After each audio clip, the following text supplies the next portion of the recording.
his real job was to get rid of me, to oust me. But I would never, ever treat anybody like I was treated. On an annual basis, I was delivering about 2 million. But you look at that reliability, you look at everything else, not just that bottom line, don't you? Yeah, that's absolutely. Leadership, it can be just like herding cats. Ever tried that before? Hello, ladies and gentlemen, and welcome to the Herding Cats Leadership Podcast. And today we're going to be talking through what it's like to be on the receiving end of a leader, essentially. We've got Mitch with us today from Magic Cleaning Solutions. Hello, Mitch. Good morning. Good morning. So you're going to be talking us through a little bit more about a situation you went through a few years ago, didn't you? With your leader at the time. So, but before we jump into that, a bit about yourself. So we were just talking, you've been in the industry 33 years, roughly? Over 30 years, yeah. I think I had a couple of years break when I went to work at the RAC when my daughter was young. Yeah. But apart from that, yeah, I've been in the industry a long time. And it's mainly in the sales side of the cleaning equipment and materials, isn't it? Is that right? Yeah, and we do some training, trained lots of cleaners over the years as well. So, yeah, but mainly the janitorial supply. Mm. How many sort of firms or managers have you had over the years? Oh, gosh. About 6, I think. 6 or 7. I've not had many jobs for my age, and I kind of think, when it's time to move on, it's time to move on. And I felt that every single time I've left. Yeah. There's not many over that period of time, though. So you've shown that and obviously we work together quite a lot. And one of the reasons I use yourselves and Greg is because that sort of old school kind of relationship. We know we can rely on you, you'll always deliver. So, but that amount of that amount of positions shows quite a lot of commitment, doesn't it, really? Yeah, absolutely. And I think, I've only ever worked for companies and I want to give them my all, I'm a very loyal person and I want to be able to show my commitment to them. Yeah. So, I mean, my first job was in sales, was selling soft drinks. I used to work for Corona Soft Drinks. Oh, right. When I was 19. Yeah. So it's a long time ago now. And I was there for about 8 years and I progressed through. I really enjoyed it. And it was a blue chip company. So I was, blue chip trained, which it means, it still sits with me now, resonates now. Mm. So along those lines, then, obviously, if you've been quite committed to each of your employers, tell us your story. Then tell us exactly what happened with this particular leader or manager that you were. Okay, so I was working previously for another company similar to ours, and I was there 11 years, and I knew my boss before I worked for them, and they phoned me up one day and said, "Do you want to come in and have a cup of tea? I need to talk to you." And I'd apparently been approached one of her clients. So anyway, I walked out there with a job.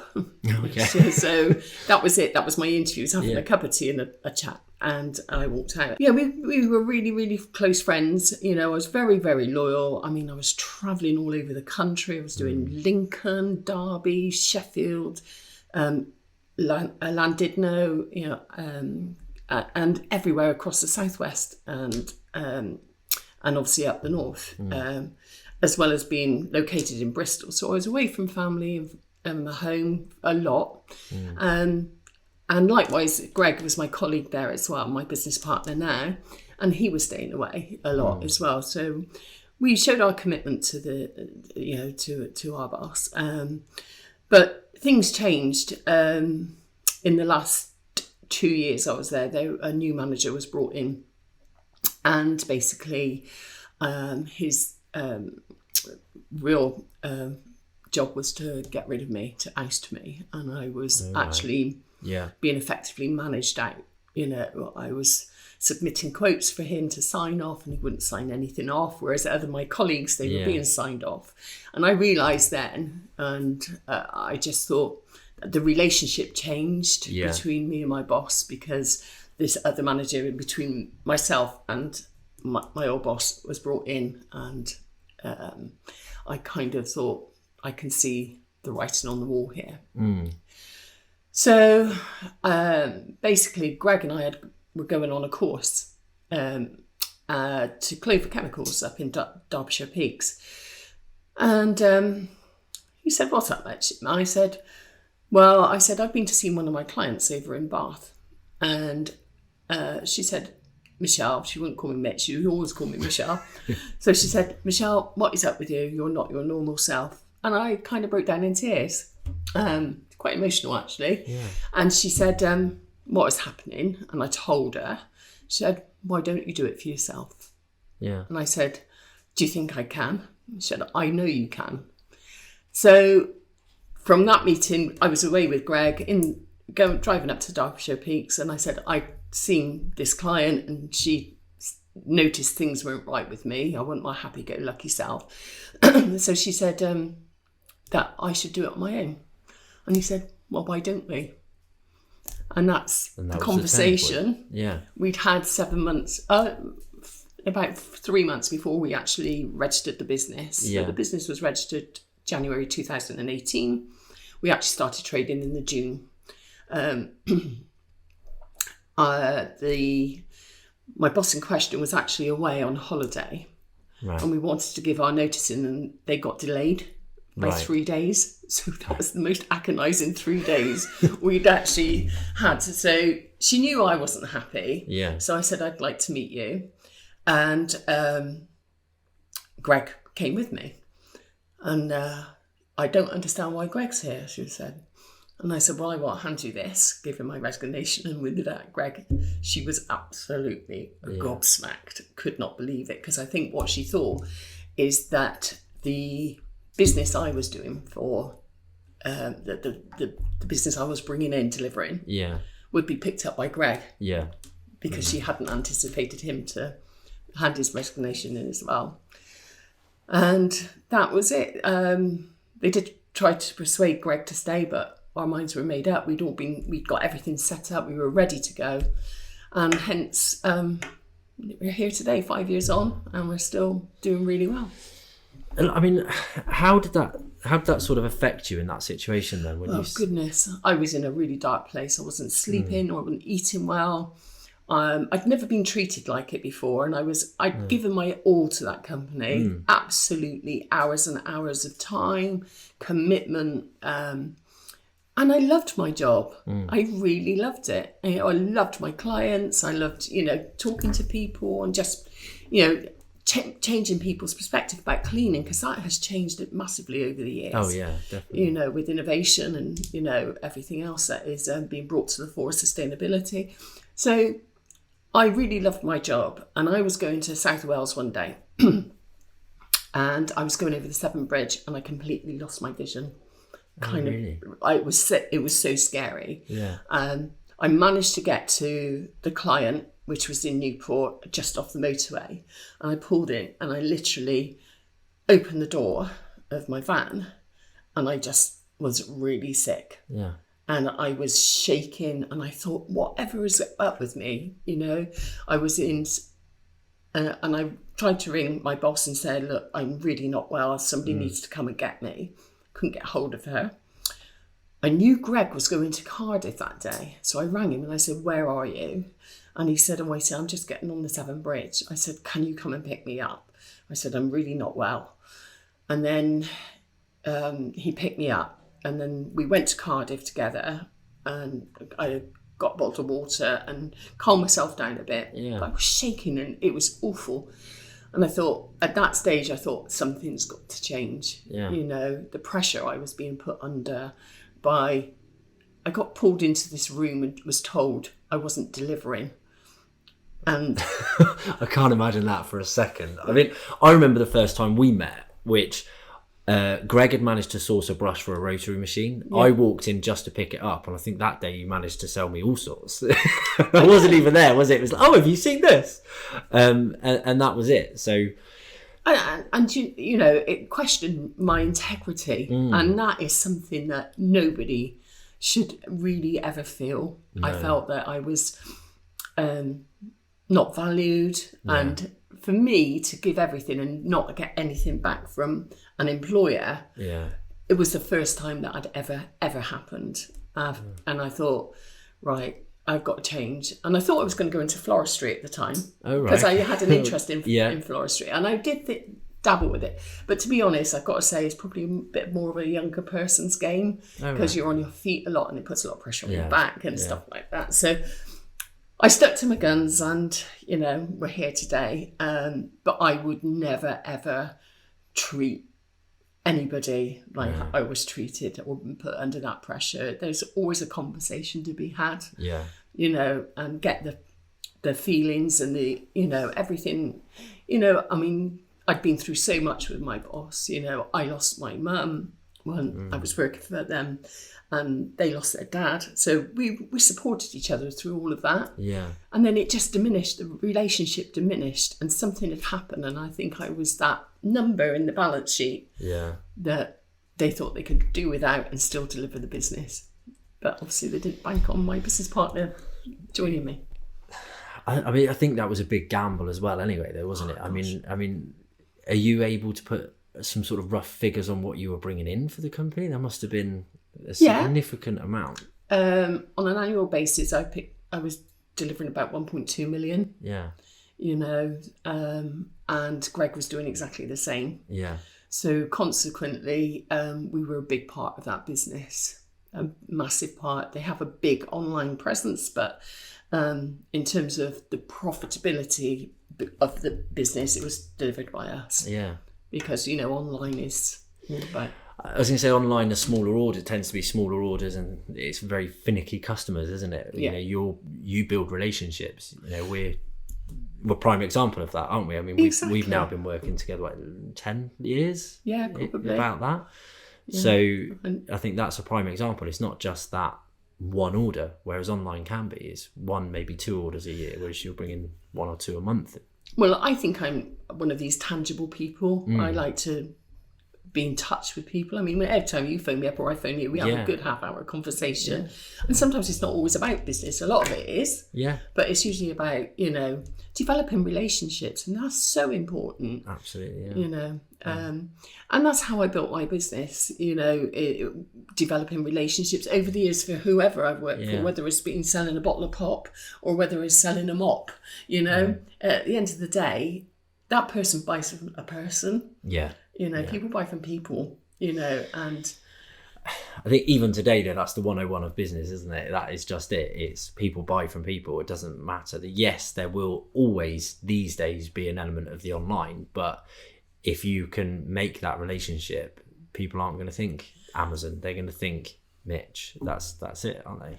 Well, even at Magic Cleaning Solutions, we don't have an online shop. No.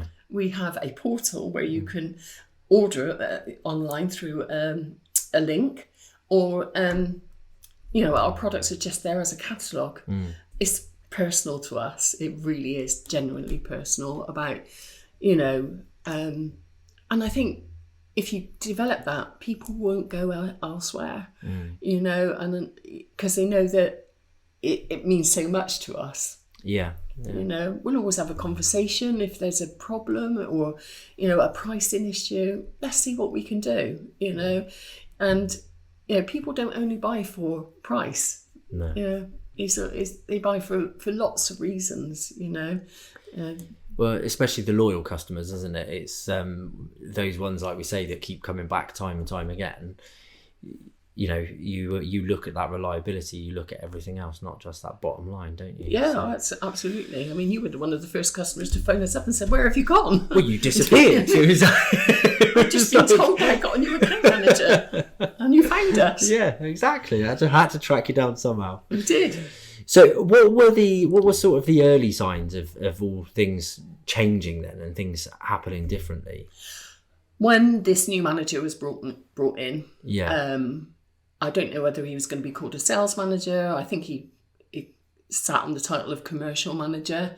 So with the commercial manager, you know, he's looking at the business, not just sales. He's looking at the whole business and the way it operates. So I think that was the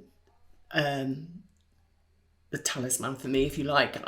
He came out with me for a call, one call. One. And saw how I operated, and I think I was just, you know, his I don't know, his objective was to get me out. Yeah. And fortunately for me, he did. Yeah. Because I've never looked back. Well, no, that's it, isn't it? And what, obviously you were did you say you were there for 11 years. 11 years. So what made you sort of dedicate yourself so much? I just loved the industry. I loved the industry. I loved my clients. I actually enjoyed working for the company. I was looked after, I have to be honest. I'm not going to lie. I had a decent salary and earned bonuses. And, you know, it was a great place to work. Yeah.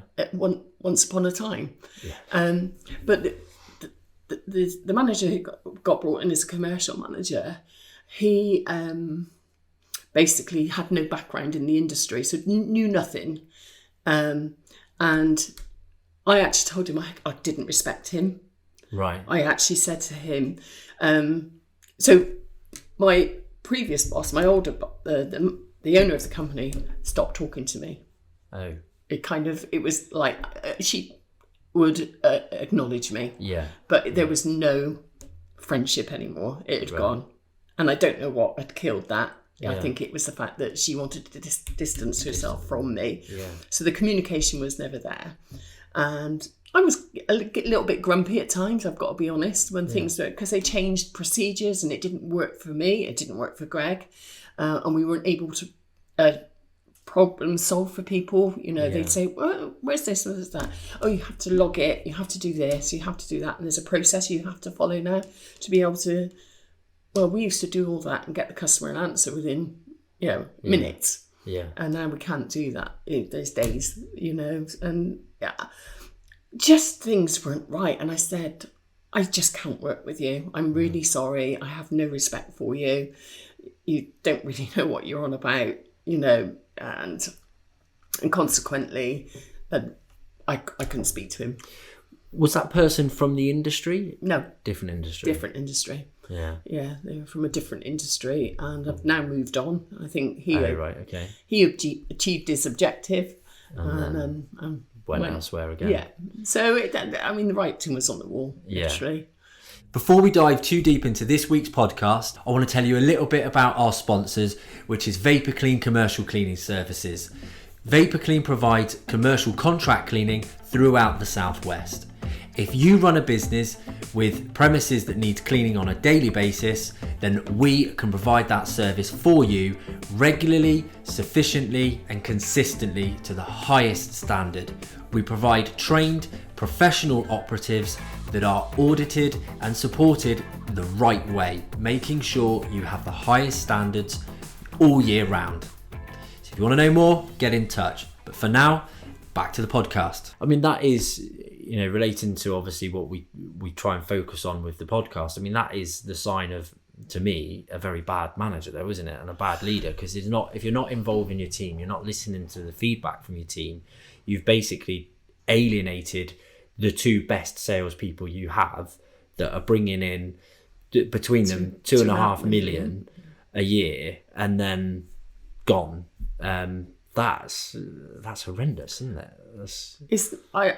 It'd not be something I'd want to hold my hand up to. No. I don't think and I think they've regretted it ever since, because like yourself, you followed us and an awful lot of people have, Yeah, and obviously I don't want to get into specifics of that company and how it worked and things like that. It is more about the situation, but, just the processes when we were there, things just didn't flow well. And that was the problem. I always knew when you or Greg were on holiday, for example, it just didn't work. It was if I couldn't get hold of one of you two, it didn't work. And I suppose from a good manager's perspective, you should be able to see that, though, shouldn't you? You should be listening to your team, finding out what does work, and trying to replicate that. Yeah. Not try and remove that, which I suppose is what you've done when you've gone and set up Magic, isn't it? Yeah, you've tried to absolutely. And when we employ people as we have, we look after them. It's so important to have that relationship with your staff, to know that. I mean, we lost a driver about 6 months ago. He came to us to work he wanted part-time hours. And on his last day, we actually took him out for breakfast. He said, why are you taking me out for breakfast? Just to say thank you. Yeah. You know, you've worked for us for 6 months. You've given us 6 months of your life and dedication. Thank you. It's not for you. The job's not for you. You've decided that it's not what you want to do delivering. And but he was gobsmacked, absolutely gobsmacked. You know, we give we take our team out for meals. We take them out for a Christmas lunch. And it's all paid for by the company. We give them bonuses based on their achievements or hitting their KPIs. And I think it's really important to involve them. I mean, we're just losing our original driver. She's leaving, and I've got to say she's moving to pastures new, which are not sunnier and a nicer climate than in California, than obviously in the UK. But she wrote us the most loveliest resignation letter. She said, "You've been like a family to me. I feel so supported." I thought, what a nice thing to say in a resignation letter. Yeah, that's kind of what you want, though, isn't it? That's when it feels, if you get the negative of losing them, but you get the positive of being grateful you've achieved what you wanted to achieve, and you do see them go on to something else, don't you? And unlike my resignation letter, which said, "Please accept this as my formal resignation."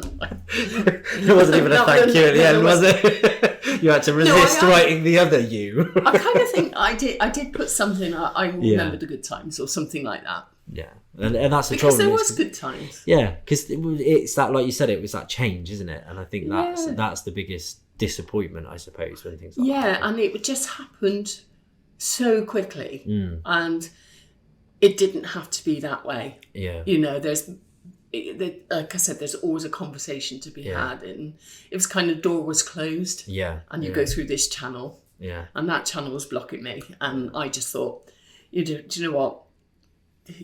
You're the robot. Yeah. You're operating this. Yeah. You know, and I kind of think it's not the way to treat people. No. Not for someone who's given so much loyalty to that business. Yeah. I mean, I actually changed the way the business ran, because the way that I was told to go and do it was not the way that I do it. Yeah. You know, go and get their prices and we'll just make them cheaper.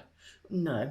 I want to look in the cleaner's cupboard. I want to change the way that people are cleaning. Not have 20,000 products. You have maybe 3 or 4 products that do the job properly, and then you're rationalising your range, you're saving money, and offer something different, not just a penny here and there. Well, especially in this industry, it's what you have to be doing, isn't it? You've got to set yourself apart. There's so many different avenues you can go down. So... And sort of coming back to that situation, obviously not wanting to treat your team now that way, did it change the way the type of leader you wanted to be? Absolutely. I mean, I don't really get involved in terms of the managing side. Greg does that because he's more operational than I am. Yeah. However, in terms of like the feedback, so we give them feedback every week, just a little WhatsApp group, just to say, look, this is what's gone on this week, expect this, we've got a new client, you know, and give them a bit of background about the client so that they know when they're delivering, because they're an extension of us, you know. Yeah. I mean, and I think if they feel part of the business as well, you know, they'll do so much more for you. Oh yeah. You know, and I think if I never want to be treated the way, I would never treat anybody the way I was treated. Yeah. I don't think it is, that moment going over the Severn Bridge absolutely frightened me to death. I can imagine it was absolutely scary. I still have a fear of going over bridges now. Really? Yeah. And I can't drive on the motorway. So I take a little bit longer, I leave a little bit earlier, and I'm never late. No. If I can help it. So it's amazing to think that it can affect you for that much in that longer term as well, to be fair. And I think you kind of alluded to the fact that it sounded very financial based, really. And that was the decision for what they were trying to do. Now you're kind of running your own business, and I know you said you wouldn't want to treat your staff like that. how do you think you would feel if you were in a similar sort of situation and you had to try and cut costs somewhere? How would you do it differently? Well, I think you have to, be honest and truthful. If there was a story behind it, if there was a reason that you had to make decisions like that, then give people the information they need to be able to say, right, okay, maybe I can cut my days, maybe I can do this, maybe I can go down to, or cut my hours or whatever it may be. Fortunately, we're not in that position, which is great, but it's a difficult one, I have to say. But I think if you've got a situation like that and it could be somebody has gone bust on you and you might have to make a decision. And that's not a nice situation to be in. But I think if you're open and honest with people, they can make an informed decision themselves, and maybe we talk through it and, come out with a result that's good for all of us. Yeah. Yeah. And again, obviously it's, I think it would be most business owners' worst nightmares, most managers' worst nightmares to know that they've got to let people go or try and cut costs, and the people are the biggest cost. I mean, in our business, in Vapor Clean, obviously that is the case. We are the services, so people are our biggest overhead. But if we don't have those people, we can't do the work anyway. No, exactly. So I suppose it's just that perspective of what would you how you would kind of handle it. And if I think about that situation, I just think that's got to be the worst way to handle it, hasn't it? Like you say, it's also had a knock-on effect of them then losing Greg as well, their second sort of salesperson as well. So it's it's weighing up those decisions and the different options you've got. And I think there's always options, isn't there? Yeah, absolutely. I mean, I think when we first started out in Magic, my previous company tried everything in their way to try and stop us trading. Yeah. They told a lot of suppliers that we were end users, and we weren't. Really? We were obviously distributors, and so we had to think outside the box. And I get that. They felt threatened, but I also feel that people. I think they should have. Sorry, I've lost my train of thought. That's all right, we'll do it. I had a blank. I think in all fairness that they were just trying to protect their business, and I understand that. There's people people had overheads. She's got overheads and stuff. But it must have. I mean, obviously, Greg is another example of what it caused, but there must have been more repercussions as well, because you must have built. I know exactly what you're like. You build relationships with everyone around you, so there must have been multiple people in that business that respected you, and would have felt really bad about how that situation. Well, even one of the other directors in the business didn't really get involved in any day-to-day management. Yeah, actually said, "God, this business could crumble if you and Greg ever left." And that was in the time that we were actually setting the business up, and it was a bit, we're close to the mark. And I was like, oh dear. And little did they know, and our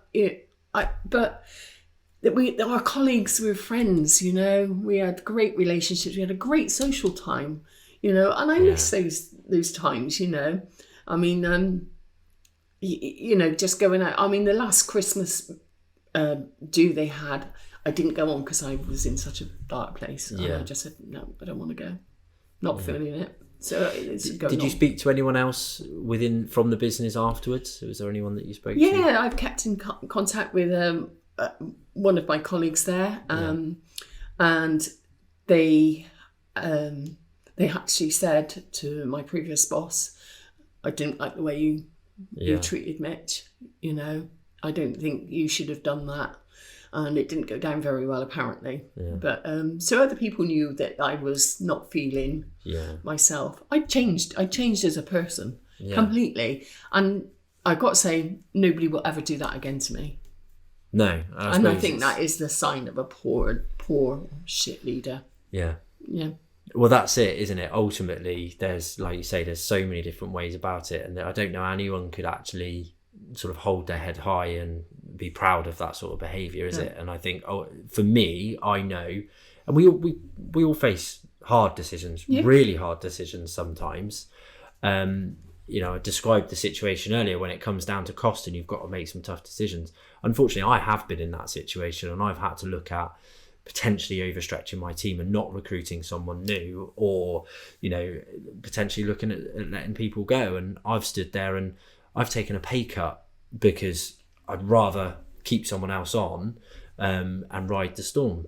But for me, if I can sleep at night and I can get up the next day and think to myself, I'd be happy to tell my kids I did that. Yeah. And I think that's what it comes I think down leading to, by example as well. If you're like, your kids are your future and could be part of the business going forward, like, you inherited it from your dad. I think if you can instill good morals, and morals are everything, I think, in a business, stand by how you are. And that's how I think we treat our staff. We look after them, we care for them. We've just had one of our guys come back from being sick, and we said, we want you to take your time. We don't expect you to bust a gut from the day one. You take your time and you come back and you do what you want. You take as many breaks as you need to. And I know they won't take the mickey, but we've had that conversation. So he's not expected to do 100% from the day one. We're not expecting that. And I think just being a kind person, that's all it takes. That is really all it takes, to listen to people and be kind. And then hopefully they don't take the mickey back. You hope they will. I think the potential is always there that someone will. I think there's always the odd people that will. I've been on both sides of that coin. We've just had our previous team leader leave simply because of his own family life. He needed to leave to be home more with his wife. He was on a long-term sick with a back problem as well. We did the same thing. Come back, you're not actually working, you're just training people. And that's what he did when he came back. And then he went slowly, increased his hours, increased his days and things like that. And ultimately it still turned out that actually his wife was, got a condition, a medical condition as well, and it was putting more strain on him. So that's why he left. But we did everything we could do. And I basically treated him how I'd want to be treated. And that was fine. That's all gone smoothly. And again, like we just said, we can sleep at night and be proud of that. But then we've done it for other people where it's gone horrendously wrong and they have taken advantage. But it happens. I think you almost have to accept that and kind of still, protect yourself, I suppose, but just understand that everyone's different. It's going to change you if you don't do it. So yeah, I think, as long as you can do your best by your staff, look after them, because they're the key important part. I know we sell a lot of boxes, but I tell them to give them a cuddle every box, and make sure they're not lifting heavier than they need to, or what will help you do your job better. Do you need different sack trucks? Do you want a cushion for your van? Anything? Do you know what I mean? And it's just, I don't know, it's just being kind. That kindness is a lot harder to be horrible, I think. I think we're just, Greg and I both sing from the same hymn book on this. Just look after your staff. They're the most important part of your business. So if we look to kind of just sort of wrap up a little bit, and if we focus on someone that may be going through a similar situation, what would you say to someone that's going through a similar situation to yourself now? I would probably not curl up and die like I felt like I was doing. I would probably challenge the whys and the why are you treating me like this? What have I done so wrong? And not be frightened to speak up. I just probably didn't. And I hid my head, under a stone. And I think if I'd have done that and I'd challenged it, I would have probably got the answers. Yeah. That I wanted. I feel that you have to listen to yourself. You have to, your own body, your own mind, and stay true to yourself. Yeah. If you feel it's not right for you, and that conversation isn't there, then it's time to move on. Yeah. That's what I would suggest anybody in that position to do. It's made me quite emotional talking about it. It's probably the first time. So, yeah. I've spoken about it in any depth for a long time. Yeah. But it's gone. Yeah. It's gone. It's in the past. I can't change that. It's gone. Yeah. So we move on. Well, we obviously appreciate you opening up and taking the time and making the effort to relive it. Oh, yeah. We do appreciate that, and hopefully it will go on to help someone else in a situation and maybe prevent another manager doing it to someone else. Yeah. So on that sort of note, what advice would you give to a manager that was maybe feeling like this was the right road to go down, or they were in that situation? I think you just have to have a conversation with someone and tell them how it is, why, the relationship had gone so wrong. Yeah. And they hadn't, spoken to, if they need to speak to you about it, they need to open up and say the whys and the wherefores, and let you know that it may be not personal. Yeah. It's a business decision. I think if I'd have known that and understood a little bit more about why I was being treated like that, I would have probably understood it. At the end of the day, I am a businesswoman. I'm not an idiot. I can understand commerce, and I think that if you feel like I was feeling, I think I would be challenging it. Yeah. And if it's not right, if you don't get the answers, it's probably time to move on. Yeah. To something, a little bit more happier. Yeah. No, I agree. And I think being brave enough to have that conversation for most managers, I think is the problem, isn't it? I think I'd go as far as saying I think it's the coward's route of trying to push someone out than have that conversation. Absolutely. So, yeah. Absolutely.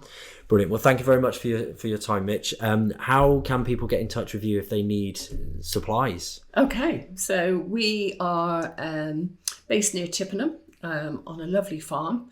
We've got offices and warehouses up there.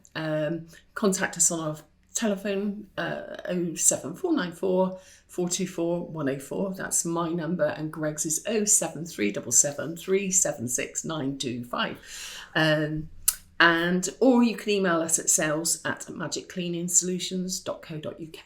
Excellent. Great memory, and we'll put some of those details in the description as well. So thank you very much, everyone, for listening. Hopefully you've got a good insight there as well. And again, thank you to Mitch for opening up so honestly again today.